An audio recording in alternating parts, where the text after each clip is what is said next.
Hello students, आप सभी का स्वागत करता हूं अपने यूट्यूब चैनल एससीएस एजुकेशन के लाइव क्लास में। तो दोस्तों, इससे पहले जो है हम लोग अपने लेक्चर के टोटल 3 पार्ट को देख चुके थे। तो दोस्तों, हम लोग जो है अपने इंटर एग्जाम 2021 एग्जाम की हम लोग आपको केमिस्ट्री पेपर की भी तैयारी करा रहे हैं। हम लोग आगे जो है आपके पेपर को विस्तार करेंगे, लेकिन फिलहाल जो है हम लोग केमिस्ट्री पर फोकस कर रहे हैं। जब हम लोग आपका व्यू हमारे केमिस्ट्री वीडियो पाने लगेगा, तब हम आपको फिजिक्स के बहुत इंपॉर्टेंट पॉइंट्स और नोट्स का जो है क्लास लेके आएंगे। तो फिलहाल अभी हम लोग जो है देख रहे हैं केमिस्ट्री में सॉलिड स्टेट, जो हमारा केमिस्ट्री का पहला चैप्टर है, उसके जो है इंपॉर्टेंट पॉइंट्स, इंपॉर्टेंट क्वेश्चन और उस चैप्टर की हम लोग जो है ऑनलाइन पढ़ाई कर रहे हैं। ये बहुत कम ही चैनल पर आपको जो है उस चैप्टर की पूरी ऑनलाइन पढ़ाई कराई जाएगी। ये आपको बहुत कम ही चैनल पर संभव है। तो उसी में से एक है हम जो आपके लिए जो है रोजाना एक क्लास लेके आते हैं क्लास 12 के स्टूडेंट के लिए, और रोजाना आप लोगों को हमसे मुलाकात होती है 3 PM में। तो अगर आपने अभी तक हमारे चैनल को सब्सक्राइब नहीं किया है तो हमारे चैनल को सब्सक्राइब कर दें। साथ में दोस्तों, अगर इसका PDF आपको चाहिए तो आप हमें मैसेज कीजिएगा। अगर आपको क्लास के दौरान जितनी भी चीजें बताई जाएगी तो फिर आपको उसका PDF भी दिया जाएगा, लेकिन इसके लिए एक कंडीशन है कि आपको पूरा क्लास को हमारे अंत तक अटेंड करना पड़ेगा। तो हम अपने आज के क्लास को स्टार्ट करते हैं। तो सबसे पहले जो हम लोग आज के क्लास में देखेंगे वो है आपका मोल फ्रैक्शन। क्या देखेंगे? Mole fraction. लेकिन उससे पहले जो हम लोग एक क्वेश्चन को जान लेते हैं, जो आपके जानने के लिए आपका बहुत इंपॉर्टेंट है। क्रिस्टल लेटेलिक जालक हम लोग किसको बोलते हैं, पहले आप लोग इसको समझ ले, उसके बाद हम लोग आगे समझेंगे। उसके बाद दोस्तों, आप एक इंपॉर्टेंट बात, आज का क्लास आप सभी के लिए बहुत ही इंपॉर्टेंट है, क्योंकि अगर आप आज के क्लास पूरे अटेंड करते हैं, आज और कल ये दोनों दिन जो आपका क्लास होने वाली है वो बहुत ही इंपॉर्टेंट होने वाले हैं, क्योंकि ये सब दोनों क्लास जो आपके एग्जाम के दृष्टिकोण से बहुत ही इंपॉर्टेंट है। अगर आप आज और कल दोनों क्लास करते हैं तो आपका केमिस्ट्री में 5 नंबर फिक्स हो जाता है, और 5 नंबर की गारंटी है कि आपको जो है 5 नंबर नहीं तो फिर 4 नंबर हमसे पूछता ही है। तो 2 से 4 नंबर की तो गारंटी है दोस्तों कि आप लोगों को इस चैप्टर से फिक्स हो जाएगी। तो हम लोग अपने आज की क्लास को स्टार्ट करते हैं। तो सबसे पहले देखते हैं क्रिस्टल लेटेलिक जालक किसको बोलते हैं। उसके बाद हम लोग सेकेंड देखेंगे मोल फ्रैक्शन किसको कहते हैं। उसके बाद हम लोग देखेंगे कोलेगेटिव प्रॉपर्टीज सॉल्यूशन का। तो हम लोग एक एक करके तीनों टॉपिक को पढ़ेंगे, लेकिन सबसे पहले जो हम लोग क्रिस्टल लेटेलिक जालक किसको बोलते हैं उसको हम लोग समझ लेते हैं।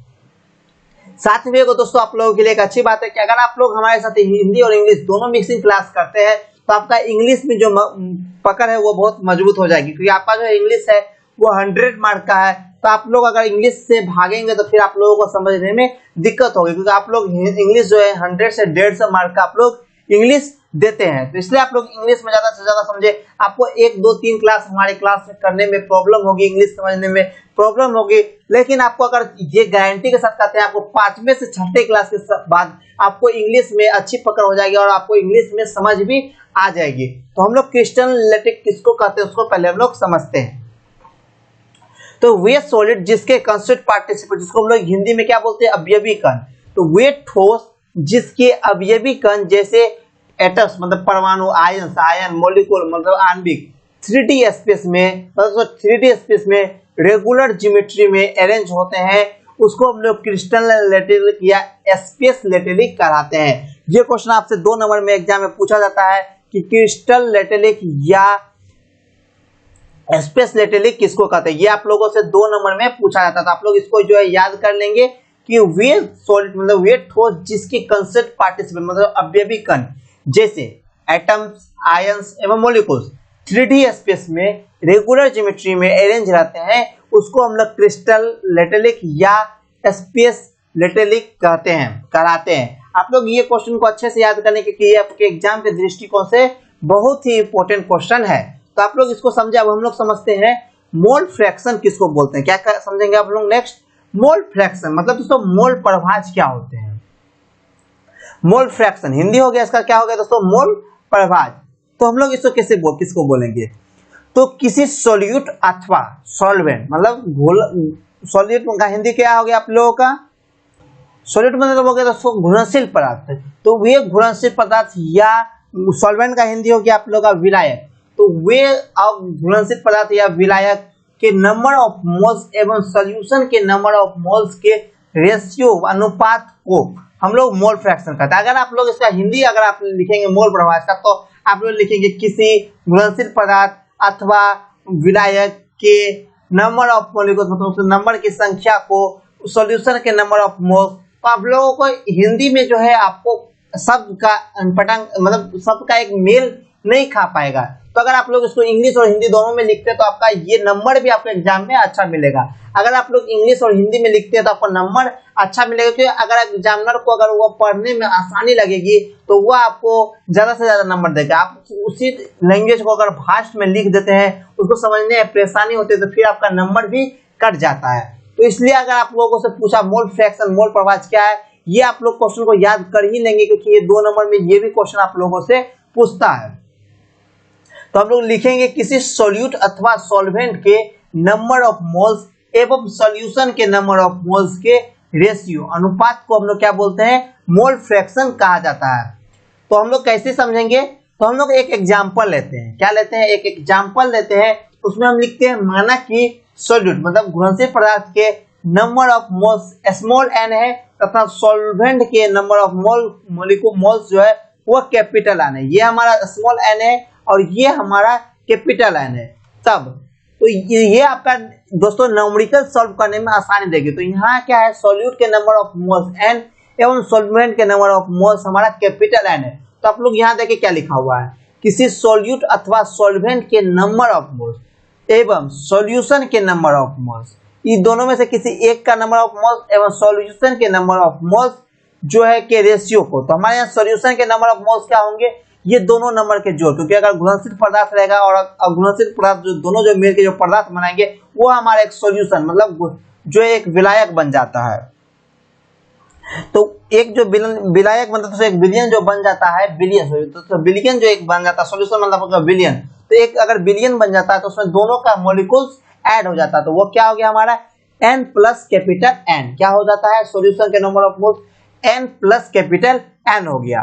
तो अगर आप लोग यहाँ देखेंगे कि माना कि अगर ये दोनों लिखे तो हमारा क्या कहता है, दोनों के रेशियो, तो हम लोग इसका रेशियो निकाल देते हैं। तो मोल फ्रैक्शन हो जाएगा n का मतलब दोस्तों सॉल्यूट का नंबर ऑफ मोल्स क्या हो जाएगा, तो उसका जो मॉलिक्यूल्स है और ये दोनों का योग, तो ये हमारा हो जाएगा सॉल्यूट का, और फ्रैक्शन का हो जाएगा हमारा कैपिटल n बट्टे n प्लस स्मॉल n। तो ये हमारा हो गया मोल फ्रैक्शन। अगर आपसे पूछा मोल फ्रैक्शन किसको कहते हैं, तो आप लोग इसको अब लिख सकते हैं, किसी सॉल्यूट अथवा सॉल्वेंट के नंबर ऑफ मोल्स एवं सॉल्यूशन के नंबर ऑफ मोल्स के रेशियो को हम लोग क्या कहते हैं, मोल फ्रैक्शन कहा जाता है। सॉल्यूट का नंबर ऑफ मोल्स अगर स्मॉल n है तथा सॉल्वेंट का नंबर ऑफ मोल्स अगर कैपिटल n है, तब दोनों का मोल्स को हम लोग जोड़ देंगे और मोल फ्रैक्शन जो निकलेगा वो एक का जिसका दिया रहेगा उससे हम लोग दोनों को जोड़ के एक मोल फ्रैक्शन अनुपात निकाल लेंगे। अब हम लोग आगे बढ़ते हैं। अब हमारा है कोलैगुलेटिव प्रॉपर्टीज ऑफ सॉल्यूशन मतलब अनुसंख्यक गुणधर्म। ये हमारा अब नेक्स्ट है अनुसंख्यक। हम लोग अनुसंख्यक दोस्तों ये जो आपका टॉपिक है कोलैगुलेटिव प्रॉपर्टीज ऑफ सॉल्यूशन अनुसंख्यक गुणधर्म, ये आपका एग्जाम के दृष्टिकोण से बहुत ही इंपॉर्टेंट टॉपिक है इस चैप्टर का, जिससे आपको जो है बहुत ज्यादा इंपॉर्टेंट, इसे एक क्वेश्चन जो है आपका पूछता ही है, पूछता नहीं, इस चैप्टर से इस टॉपिक से आपका एक क्वेश्चन एग्जाम में पूछता है। तो आप लोग इस लेक्चर को हमारे पूरा इन तक देखेंगे और हमारे जो नेक्स्ट क्लास आएंगे कल, आप लोग उसको भी अच्छे से अटेंड करेंगे, क्योंकि ये दोनों जो है आपके एग्जाम के दृष्टिकोण से बहुत ही इंपॉर्टेंट है। तो हमारा टॉपिक है कोलैगुलेटिव प्रॉपर्टीज ऑफ सॉल्यूशन मतलब अनुसंख्यक गुणधर्म। तो पहले हम इसकी परिभाषा को जानते हैं कि कोलैगुलेटिव प्रॉपर्टीज हम लोग किसको बोलते हैं। तो किसी सॉल्यूशन का वह प्रॉपर्टीज जो सॉलिड के नंबर ऑफ पार्टिकल पर डिपेंड करता है, ना कि उसके नेचर पर। क्या है इसका परिभाषा, तो किसी सॉल्यूशन का वो प्रॉपर्टी मतलब वो गुण जो सॉलिड के मतलब तो जो ठोस के नंबर ऑफ पार्टिकल ठोस के कुल संख्या पर डिपेंड करता हो, ना कि उसके प्रकृति पर कि उसका प्रकृति कैसा है। तो इसको हम लोग अनुसंख्यक गुणधर्म बोलते हैं। तो ये जो है एक 4 प्रकार के होते हैं। कितने प्रकार के होते हैं, ये हमारे किसी डिरिचलेट सॉल्यूशन के कोलैगुलेटिव प्रॉपर्टीज 4 प्रकार के होते हैं। पहला होता है हमारा relative ruining of vapour pressure मतलब दोस्तों, तो पहला हमारा है relative ruining of vapour pressure जिसको वीपी कहते हैं। इसका दोस्तों हिंदी होता है सापेक्ष वाष्प के दाब के सापेक्ष कम होना। दोस्तों वाष्प का जो होता है वेपर प्रेशर मतलब हो गया वाष्प के सापेक्ष कम होना। तो इसको दोस्तों इसका सेकंड इसको इस नियम को जिसने दिया था उसको हम कहते हैं रॉल्स लॉ। ये आपका इसको दो नाम से जाना जाता है, relative boiling of vapour pressure को। ये तो इसका एक नाम हो गया, इसमें तो कहा था वाष्प दाब में कमी आना है, लेकिन इसका एक दूसरा नाम है, जिसने इस नियम को दिया उसको कहते हैं, जिसने इस नियम को दिया उसका नाम है रॉल्ट। तो उसी के नियम पर इसका नाम पड़ गया रॉल्ट्स लॉ। दूसरा हमारा है इलिवेशन ऑफ बॉइलिंग पॉइंट। दोस्तों बॉइलिंग पॉइंट में वृद्धि क्या है, बॉइलिंग पॉइंट में वृद्धि, जो उसकी जो टेम्परेचर होती है उसके तापमान में वृद्धि, उसका डिप्रेशन ऑफ फ्रीजिंग पॉइंट, दोस्तों द्रव्यमान में कमी। और चौथा है हमारा ऑस्मोटिक प्रेशर। तो ये हमारा है किसी सॉल्यूशन का कोलिगेटिव प्रेशर, मतलब दोस्तों किसी संख्या का अनुसंख्यक गुणधर्म, वो है 4। पहला relative boiling of vapour pressure, दूसरा हमारा है एलिवेशन ऑफ बॉइलिंग पॉइंट, तीसरा हमारा डिप्रेशन ऑफ फ्रीजिंग पॉइंट, और चौथा है हमारा ऑस्मोटिक प्रेशर। तो ये जो 4 आपको दिया हुआ है, ये चारों आपके एग्जाम के दृष्टिकोण से इंपॉर्टेंट है, और चारों में से एक ना एक क्वेश्चन एक बार आपके बोर्ड एग्जाम में पूछा जाता है। अगर इस बार पूछता है relative boiling of vapour pressure, तो 4 साल के बाद फिर से ये क्वेश्चन पूछेगा। तो इसमें यही इंटर में चल रहा है कि आपका इसमें से एक क्वेश्चन आपके एग्जाम में पूछा जाता है। तो इसमें से एक क्वेश्चन आप लोग याद ही कर लेंगे। तो आज जो हम लोग सबसे पहला इसका देखते हैं relative boiling of vapour pressure, जिसको हम लोग बोलते हैं रॉल्ट्स लॉ। तो आप लोग इस क्वेश्चन को पढ़े कि relative boiling of vapour pressure हम लोग किसको कहते हैं। तो relative boiling of vapour pressure, जिसको दूसरा नियम होता है रॉल्ट्स लॉ। आपको ये क्वेश्चन दो तरह से पूछता है। पहला क्वेश्चन पूछ देगा कि रॉल्ट्स नियम क्या है, या रॉल्ट्स नियम को लिखे, या दे देगा आपको relative boiling of vapour pressure को परिभाषित करें। तो ये दोनों क्वेश्चन आपको दे सकता है, तो दोनों में आपको कंफ्यूजन नहीं होना है। जिसने relative boiling of vapour pressure का नियम दिया, उसी का दूसरा नाम हमारा है रॉल्ट्स नियम। तो हम लोग अब इसकी परिभाषा को समझते हैं कि रॉल्ट नियम क्या है। तो जब किसी नॉन वोलेटाइल अवाष्पित सॉल्यूट को किसी सॉल्वेंट में मिलाया जाता है, क्या है क्वेश्चन हमारा, जब किसी नॉन वोलेटाइल मतलब अवाष्पित सॉल्यूट को किसी सॉल्वेंट में मिलाया जाता है, तब सॉल्यूशन का वेपर प्रेशर सॉल्वेंट के वेपर प्रेशर से कम हो जाता है। तो फिर से समझे, जब किसी नॉन वोलेटाइल मतलब दोस्तों जब किसी अवाष्पित मतलब विलयन को किसी सॉल्वेंट में किसी विलायक में मिलाया जाता है, तो विलयन जो बनता है उसका जो वेपर उसका जो वाष्प दाब होता है उसका जो वाष्प दाब होता है विलयन का, वो विलायक के वाष्प दाब से कम हो जाता है। तो ये आपका इसका हिंदी हो गया। तो हम लोग अगर पूछेगा तो हम लोग लिखेंगे रॉल्ट्स नियम, पूछेगा तो हम लोग लिखेंगे जब किसी नॉन वोलेटाइल और अवाष्पित सॉल्यूट को किसी सॉल्वेंट में मिलाया जाता है, तब सॉल्यूशन के वेपर प्रेशर सॉल्वेंट के वेपर प्रेशर से कम हो जाते हैं। इसी को हम लोग बोलते हैं रॉल्ट्स नियम। इसको इसने वो किसने दिया था, रॉल्ट्स ने। तो वेपर प्रेशर में यह कमी सॉल्यूट के मोल फ्रैक्शन के इक्वल हो जाता है, इसको हम लोग बोलते हैं रॉल्ट्स लॉ। क्या बोलते हैं, जब वेपर प्रेशर में यह कमी सॉल्यूट के मोल फ्रैक्शन तो मोल प्रभाज के इक्वल हो जाता है, इसको हम लोग क्या बोलते हैं, रॉल्ट्स नियम। आप लोग इससे पहले मैंने आप लोगों को पढ़ाया मोल फ्रैक्शन किसको कहते हैं। इस सबसे आपका ऑब्जेक्ट न्यूमेरिकल क्वेश्चन आपके एग्जाम का सॉल्व होता है। तो ये हमारा हुआ रॉल्ट्स नियम। तो रॉल्ट्स नियम पूछा तो हम लोग क्या लिखेंगे, तो लिखेंगे जब किसी अवाष्पित विलयन को विलयन में किसी सॉल्वेंट विलायक को मिलाया जाता है, तब जो विलयन बनता है उसके वेपर प्लस वाष्प दाब में सॉल्वेंट के वाष्प दाब से कम हो जाता है। वाष्प दाब में यह कमी जो है मोल फ्रैक्शन कहलाता है, जिसको हम लोग रॉल्ट्स नियम भी कहते हैं। तो आप लोग इस क्वेश्चन को पढ़ लिए। ये क्वेश्चन आपके एग्जाम के दृष्टिकोण से बहुत ही इंपॉर्टेंट है, इसलिए आप लोग इसका एक स्क्रीनशॉट ले ले relative boiling of vapour pressure का। तो इसका आप लोग स्क्रीनशॉट ले ले और आप लोग इस क्वेश्चन की तैयारी अच्छे से कर लेंगे। तो ये हमारा पहला हुआ। अब हम लोग सेकंड देखते हैं relative boiling of boiling point. Second हम लोग क्या देखते हैं, सेकंड हमारा है evaluation of boiling point. Second हमारा क्या है, इवैल्यूएशन ऑफ बॉइलिंग पॉइंट। तो ये भी हमारा एक नेक्स्ट और इम्पोर्टेंट टॉपिक है आज की क्लास का। इससे पहले हम लोग क्या देखिए, आज हम लोग दो को खत्म करते हैं। पहला हम लोग खत्म किए relative boiling of vapour pressure. Second हम लोग करते हैं इलिवेशन ऑफ बॉइलिंग पॉइंट। आप लोग इस क्वेश्चन को भी आप लोग अच्छे से याद कर लें, क्योंकि ये भी क्वेश्चन आपके एग्जाम के दृष्टिकोण से बहुत ही इंपॉर्टेंट है, और ये भी क्वेश्चन आपके एग्जाम में बार बार पूछा जाता है कि इलिवेशन ऑफ बॉइलिंग पॉइंट की बॉइलिंग पॉइंट में वृद्धि को लिखे। जो किसी सॉल्यूट में किसी क्वेश्चन पूछ देगा किसी सॉल्यूट में विलयन की जो है वृद्धि को लिखे, मतलब बॉइलिंग पॉइंट के वृद्धि को लिखे। तो आप लोग इसको परिभाषित कैसे करेंगे। तो किसी टेम्परेचर जिस पर किसी लिक्विड का वेपर प्रेशर उसके ऑटमॉस्फेरिक प्रेशर से इक्वल हो जाता है उसको क्या कहते हैं बॉइलिंग पॉइंट। बॉइलिंग पॉइंट अभी आपका इवोल्यूशन ऑफ बॉइलिंग पॉइंट की परिभाषा नहीं हुई है, तो अभी हम लोग सिर्फ समझते हैं बॉइलिंग पॉइंट किसको कहता था। वो टेम्परेचर जिस पर किसी लिक्विड का वेपर प्रेशर उसके ऑटमॉस्फेरिक प्रेशर, तो जो इसका एटमॉस्फेरिक प्रेशर का मतलब हो गया हमारा हिंदी होता है वायुमंडलीय दाब। तो किसी तापमान जिस पर लिक्विड मतलब द्रव का बॉइलिंग पर वाष्पशील होने का प्रेशर उसके वाष्पशील जो उसका एक दाब होता है एटमॉस्फेरिक प्रेशर मतलब दोस्तों एक होता है उसका जो टेम्परेचर होता है वायुमंडलीय दबाव जो वायुमंडल दाब होता है उसके इक्वल हो जाता है, मतलब किसी पदार्थ का जो वो तापमान जिसमें वह वायुमंडल के दबाव के बराबर हो जाता है उसको हम लोग बोलते हैं बॉइलिंग पॉइंट, जिसको हम लोग क्या बोलते हैं वाष्पशील होना खोलना, जो बॉइलिंग पॉइंट हुआ उसको कहते हैं। तो वह टेम्परेचर जिस पर किसी लिक्विड का वेपर प्रेशर उसके वाष्पशील दाब के इक्वल हो जाता है उसको हम लोग क्या कहते हैं बॉइलिंग पॉइंट। तो बॉइलिंग पॉइंट किसको कहते हैं, तो बॉइलिंग पॉइंट का परिभाषा आप लोग समझ लिए। तो किसी टेम्परेचर जिस पर किसी लिक्विड का वेपर प्रेशर उसके एटमॉस्फेरिक प्रेशर के इक्वल हो जाता है उसको हम लोग क्या कहते हैं बॉइलिंग पॉइंट कहते हैं। अब हमारा क्वेश्चन आता है इवोल्यूशन ऑफ बॉइलिंग पॉइंट किसको कहते हैं।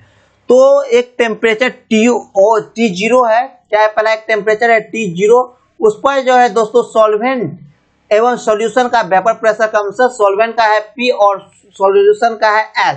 तब जो टेम्परेचर है वो T0 से T करते हैं जिससे वो एटमॉस्फेरिक प्रेशर के बराबर है। T0 से हम लोग क्या करते हैं T किया जाता है, तब सॉल्यूशन बॉयल तब सॉल्यूशन क्या करता है बॉयल होना स्टार्ट करता है, जब वो उसका जो अपना वो खोलना स्टार्ट करता है। तो इसी को हम लोग क्या बोलते हैं, इसमें जो वृद्धि हुई खोलने का इसी को हम लोग क्या बोलते हैं इवोल्यूशन मतलब वृद्धि ऑफ बॉइलिंग पॉइंट। इसको हम लोग डेल्टा टीबी से सूचित करते हैं। आप लोग यहाँ फिर से समझेंगे इवोल्यूशन ऑफ बॉइलिंग पॉइंट हम लोग किसको कहते हैं। तो वह टेम्परेचर जिस पर किसी लिक्विड का वेपर प्रेशर उसके एटमॉस्फेरिक प्रेशर के इक्वल हो जाता है उसको हम लोग क्या कहते हैं बॉइलिंग पॉइंट। तो हम लोग बॉइलिंग पॉइंट को समझे, हम लोग इवोल्यूशन ऑफ बॉइलिंग पॉइंट किसको कहते हैं। तो T0 टेम्परेचर पर सॉल्वेंट एवं सॉल्यूशन को वेपर प्रेशर का अंश क्या है P और S है। जब हम लोग इस टेम्परेचर को T0 से लेकर T कर देते हैं तब सॉल्यूशन जो है वो बॉयल करना स्टार्ट करता है, और इसी बॉयल में जो उसकी जो वृद्धि होती है इसको हम लोग क्या बोलते हैं, जो उसकी शुरुआत थी उसके बाद जो उसकी वृद्धि हुई इसी को हम लोग क्या बोलते हैं इवोल्यूशन ऑफ बॉइलिंग पॉइंट। अतः सॉल्यूशन एवं सॉल्वेंट के बॉइलिंग पॉइंट के अंतर को सॉल्यूशन एवं सॉल्वेंट के बॉइलिंग पॉइंट के अंतर को हम लोग क्या बोलते हैं evolution of boiling point. Evolution of boiling point को डेल्टा टीबी से सूचित किया जाता है। किससे, डेल्टा टीबी से। आप लोग याद रख लेंगे इस क्वेश्चन को, ये आपके एग्जाम में बार बार पूछा जाता है कि इवोल्यूशन ऑफ बॉइलिंग पॉइंट किससे सूचित किया जाता है। यहाँ पर एक इंपॉर्टेंट ऑब्जेक्टिव क्वेश्चन है, इवोल्यूशन ऑफ बॉइलिंग पॉइंट को किससे डिनोट किया जाता है। तो आप लोग लिखेंगे इवोल्यूशन ऑफ बॉइलिंग पॉइंट को डेल्टा टीबी से डिनोट किया जाता है। हम लोग इवोल्यूशन ऑफ बॉइलिंग पॉइंट किसको कहते हैं, सॉल्यूशन एवं सॉल्वेंट के बॉइलिंग पॉइंट के अंतर को हम लोग क्या बोलते हैं इवोल्यूशन ऑफ बॉइलिंग पॉइंट कहा जाता है। इसको किससे डोनेट किया जाता है, इसको डेल्टा टीबी से डोनेट किया जाता है, सूचित किया जाता है। तो किसी सॉल्यूशन का इवोल्यूशन ऑफ बॉइलिंग पॉइंट उसके मोलैलिटी के डायरेक्टली प्रोपोर्शनल मतलब सीधा समानुपाती होता है। जैसे डेल्टा टीबी इक्वल टू हमारा क्या हो गया m, तो उसका डेल्टा टीबी इक्वल टू क्या हुआ डायरेक्टली समानुपाती है, तो kb इंटू m, जहाँ kb हमारा क्या है मोलर इवोल्यूशन, जो हम लोग को यहाँ पता है कि मोलैलिटी के डायरेक्टली प्रोपोर्शनल होते वही है मोलर इवोल्यूशन ऑफ मतलब बीपी के कांस्टेंट है। तो m इक्वल टू हमारा क्या हो जाता है w गुना 1, जो हम लोग जानते हैं w गुना 1000 इंटू मोल मास गुना w। तो हमने यहाँ तो हमारा डेल्टा टीबी क्या हो जाएगा, हम लोग टीबी यहाँ रख दिए तो डेल्टा केबी m जो है हमारा केबी की जगह चल जाएगा। तो m का जो वैल्यू है केबी के बाद आ जाएगा, तो केबी गुना w गुना 1000 बटे मोल मास गुना w। तो केबी इक्वल टू हमारा क्या हो जाएगा, केबी इक्वल टू हो जाएगा 1000 गुना केबी w, ये हमारा कैपिटल स्मॉल w है, ये हमारा कैपिटल w है, ये हमारा सॉल्यूशन का एक हमारा सॉल्वेंट का है। तो मोल मास इक्वल टू हमारा क्या हो जाएगा केबी इंटू 1000 बटे w गुना टीबी गुना w। तो ये हमारा हो जाएगा evolution of boiling point. Evolution of boiling point को हम लोग किससे सूचित करते हैं, इवोल्यूशन ऑफ बॉइलिंग पॉइंट को हम लोग डेल्टा टीबी से सूचित करते हैं। किससे सूचित करते हैं, डेल्टा टीबी से सूचित करते हैं। तो आप लोग इसको फिर से समझ ले। तो इसमें हम लोगों का हुआ है क्या, यहाँ पर आपका ये solution evolution of boiling point जो था वो मोलैलिटी के डायरेक्टली प्रोपोर्शनल होता है, हम लोग वही किए। उसके बाद हम लोग के बी गुना एम कर दिए, एम का जो मान होता है वो हम लोग जानते हैं, डब्ल्यू गुना 1000 गुना मोल मास होता है डब्ल्यू। इसी तरह से हम लोग डेल्टा टीवी से मोल मास निकाल लिए। तो आप लोग इस क्वेश्चन को अच्छे से याद कर लें, क्योंकि ये आपके एग्जाम के दृष्टिकोण से बहुत ही इंपॉर्टेंट क्वेश्चन है। तो हम लोग अपने नेक्स्ट क्लास में देखेंगे फ्रीजिंग पॉइंट। क्या देखेंगे? Freezing point. तो हम लोग आज की क्लास को अपने यहीं रखते हैं। अगर हमारा क्लास अच्छा लगा तो आप अपने दोस्तों के साथ शेयर कीजिए, साथ में चैनल को सब्सक्राइब कर दें। चैनल पर पहली बार आए हैं तो आप अपने ज्यादा से ज्यादा दोस्तों के साथ शेयर करें, ताकि वो भी हमारे क्लास को अटेंड कर सके। तो हम अपने आज की क्लास को यहीं रखते हैं। मिलते हैं कल एक नई क्लास के साथ, तब तक के लिए बाय।